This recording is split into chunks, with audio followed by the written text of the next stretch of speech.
गाजियाबाद और ग्रेटर नोएडा, नोएडा के बाद दूसरा सबसे बड़ा इंडस्ट्रियल जोन है। यहाँ एशिया का सबसे बड़ा एल्युमिनियम का कारखाना हिंडाल्को है। यहाँ रेणुकूट में हाईटेक कार्बन की इंडस्ट्री है। आदित्य बिरला का केमिकल प्लांट्स है। बिजली का उत्पादन इस इलाके से होता है और देश की करीब 30% बिजली विंध्याचल मंडल में पैदा होती है। बड़ी बड़ी तापीय परियोजनाएं हैं, अनपरा, ओबरा, एनटीपीसी शक्तिनगर, एनटीपीसी बीजपुर और साथ ही साथ सीमेंट का एक बड़ा उत्पादन केंद्र उत्तर प्रदेश का यह इलाका आता है। यहाँ लाखों की संख्या में ठेका मजदूर काम करते हैं। उन ठेका मजदूरों को जो न्यूनतम सुविधाएं हैं, वो न्यूनतम सुविधाएं भी इंडस्ट्री में नहीं मिलती। मैं, आप वकील लोग हैं, मैं जानकारी के लिए आपको बता दूं कि आदित्य बिरला ग्रुप की जो इंडस्ट्रीज चल रही हैं, उसमें मजदूरों को मोबाइल ले जाने पे भी प्रतिबंध लगा दिया गया, जबकि सुप्रीम कोर्ट ने जम्मू कश्मीर के मामले में कहा कि आज के जमाने में इंटरनेट का उपयोग भी फंडामेंटल राइट है। उस फंडामेंटल राइट से भी वर्कर्स को वंचित कर दिया गया। वो 8 घंटे ड्यूटी के दौरान मोबाइल का उपयोग नहीं कर सकते। पिछले तकरीबन 4 साल से उत्तर प्रदेश में मिनिमम वेज लंबित पड़ा हुआ है। 2014 में मिनिमम वेज का रिवीजन हुआ था, जो ड्यू लॉ कोर्स के 2005 साल बाद 2019 में शुरू होना चाहिए था। हमने इस पर प्रत्यावेदन दिया, सरकार से बात उठाई, तो अभी जो सेशन विधानसभा का हुआ, उसके विधान परिषद में श्रम मंत्री ने कहा कि हम 6 महीने में बोर्ड का गठन करेंगे। माने 4 साल ऑलरेडी मिनिमम वेज ड्यू है, उसको तत्काल बोर्ड का गठन करके मिनिमम वेज रिवाइज करना चाहिए। तो वो 6 महीने में बोर्ड बनाएंगे और कई साल में मिनिमम वेज रिवीजन होगा, इसकी कोई गारंटी नहीं, इसकी कोई जानकारी नहीं है। मजदूरों को कॉन्ट्रैक्ट लेबर एक्ट में सेक्शन 10 में यह कहा गया है कि परमानेंट नेचर के काम में कॉन्ट्रैक्ट लेबर नहीं इंप्लॉय किए जाएंगे। लेकिन मैं आपको बताना चाहूंगा, आप आश्चर्यचकित हो जाएंगे, जो आदित्य बिरला केमिकल फैक्ट्री है, जहां क्लोरीन का प्रोडक्शन होता है, वहां मात्र 55 परमानेंट वर्कर हैं। सिर्फ 55 परमानेंट लेबर्स हैं, बाकी सारे कॉन्ट्रैक्ट लेबर। एशिया की सबसे बड़ी एल्युमिनियम उत्पादन करने वाली कारखाने हिंडाल्को में 2200 परमानेंट लेबर हैं, बाकी 15,000 कॉन्ट्रैक्ट लेबर हैं। इसी तरह से बिजली में कॉन्ट्रैक्ट लेबर्स हैं। खुलेआम कानून का उल्लंघन किया जा रहा है। परमानेंट नेचर के काम में आप कॉन्ट्रैक्ट लेबर नहीं लगा सकते, बावजूद इसके कॉन्ट्रैक्ट लेबर से काम कराया जा रहा है। क्यों? क्योंकि जिस परमानेंट लेबर को 40,000, 50,000, 60,000, 1 लाख रुपए देना पड़ेगा, उसकी जगह कॉन्ट्रैक्ट लेबर 6,000, 7,000, 8,000, 10,000, 11,000 में वही काम करते। श्रम शक्ति की इतनी बड़ी लूट इस पूरे जोन में अंजाम दी जा रही है, खुलेआम लूटा जा रहा है। और उसमें भी अनपरा तापीय परियोजना में सेक्शन 43, सेक्शन 23 ऑफ कॉन्स्टिट्यूशन ये बंधुआ मजदूरी को प्रतिबंधित करता है। और अनपरा में 4-4 महीना मजदूरी का भुगतान ही नहीं होता। यह भी एक कॉन्ट्रैक्ट लेबर है, बंधुआ मजदूरी है।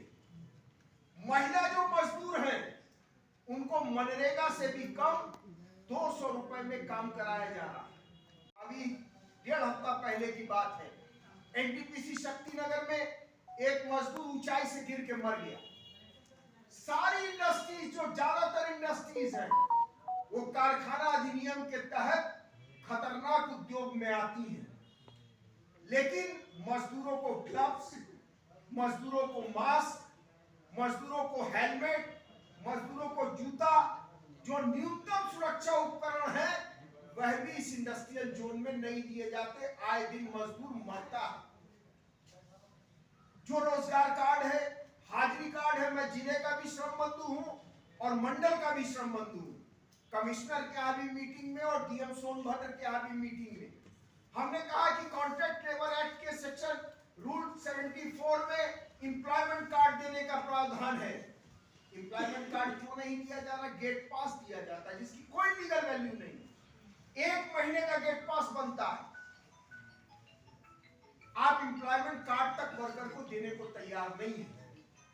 और दोस्तों, इसके अलावा इस इलाके में बहुत बड़ा सेक्शन ग्रामीण मजदूरों का है, खेत मजदूरों का है, मनरेगा मजदूरों का है, ठेला पटरी दुकानदारों का है और खाना मजदूरों का। इनकी सामाजिक सुरक्षा का कोई इंतजाम नहीं। सुप्रीम कोर्ट में हमारे निर्मल जी आज बता रहे थे, वो और उनकी टीम लड़ी। एक आदेश सुप्रीम कोर्ट ने कहा कि ई श्रम पोर्टल आप क्रिएट करिए और उसमें मजदूरों का डाटा फीड करिए। कोरोना काल में जब पूरे देश में मजदूर मर रहे थे, सड़क किनारे महिलाएं बच्चे जल रही थी, जब सैनिटाइजर से मजदूरों को कीटनाशक से नहलाया जा रहा था, केरल से, तमिलनाडु से, कर्नाटक से, गुजरात से मजदूर पैदल अपने घरों की ओर चल गए थे। सरकार पे उनका विश्वास खत्म हो गया था। उस समय सुप्रीम कोर्ट में लोगों ने दखल दिया, हमारे कॉलेज जी ने, निर्मल जी ने, इन सब लोगों ने दखल दिया और सुप्रीम कोर्ट ने कहा कि इनकी सामाजिक सुरक्षा का इंतजाम कीजिए। और तब एक ई श्रम पोर्टल बना। 8 करोड़ 30 लाख लोग उत्तर प्रदेश में ई श्रम पोर्टल पे रजिस्टर्ड है। सरकार का आंकड़ा है कि 93% लोग उसमें से ऐसे हैं जो 10,000 से कम में अपनी जीविका चलाते हैं। जब सरसों का तेल 150 रुपए किलो है, टमाटर 200 रुपया किलो बिका, जब चावल खुद्दी भी 30-40 रुपया से कम नहीं बिक रही, आटा 40 रुपए किलो है, उस समय ये जो 10,000 से कम कमाने वाले हैं, ये सब के सब गरीबी रेखा के नीचे हैं। एक एक्ट आपने बनाया 2008 में, असंगठित मजदूरों की सामाजिक सुरक्षा का कानून। उस कानून का क्या हुआ? उस कानून के सेक्शन 3 में आपने कहा कि जीवन सुरक्षा का इंतजाम किया जाएगा। उस कानून के सेक्शन 3 में आपने कहा कि वृद्धावस्था की सुरक्षा का इंतजाम किया जाएगा, शिक्षा का इंतजाम किया जाएगा, आवास का इंतजाम किया जाएगा। क्या हुआ? मोदी जी ने वादा किया था कि 2022 तक हिंदुस्तान के हर नागरिक को मकान देंगे। 23 चल रहा है, बिना क्या मकान? मैं ये कहना चाहता हूँ कि अगर वो कानून 2008 का बना है तो हमने सरकार से मांग की। लखनऊ में आपने बैठक की थी, उस बैठक में जो लोग आए थे उन सब से बात करके हमने उत्तर प्रदेश के 100 संगठनों को, जिसमें ट्रेड यूनियन भी है और सामाजिक संगठन भी है, मिला के असंगठित मजदूरों का साझा मंच बनाया। और उत्तर प्रदेश सरकार से हमने मांग की कि आप बड़ी लाभार्थी की बात करते हैं। भारतीय जनता पार्टी कह रही है कि 2024 का चुनाव जीतने के लिए हम एक लाभार्थी के घर जाएंगे, 11 योजनाएं जो हमने चालू की है उसका लाभ लोगों को बताएंगे। उज्ज्वला योजना चाहे 5 किलो राशन हो, हम उसके बारे में बताएंगे। मैं ये कहना चाहता हूँ, हमने सरकार से कहा कि अगर आप ईमानदार हैं तो ई श्रम पोर्टल पे जितने मजदूर पंजीकृत है सबको लाभार्थी घोषित कर दीजिए और सबको आयुष्मान कार्ड दीजिए ताकि 5 लाख तक का इलाज करा सके। सबको प्रधानमंत्री आवास दीजिए, सबको 5 लाख का दुर्घटना बीमा और 2 लाख का जीवन बीमा दीजिए, सबको 5,000 रुपए पेंशन दीजिए, सबके लिए कि पुत्री के विवाह का अनुदान दीजिए, शिक्षा के अधिकार कानून के तहत सबके बच्चों को पढ़ने का अधिकार दीजिए।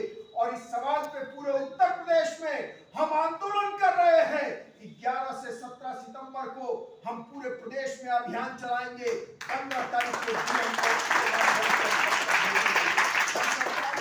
हम आपसे कहना चाहते हैं, हिंदुस्तान में आज बड़ी बात हो रही है।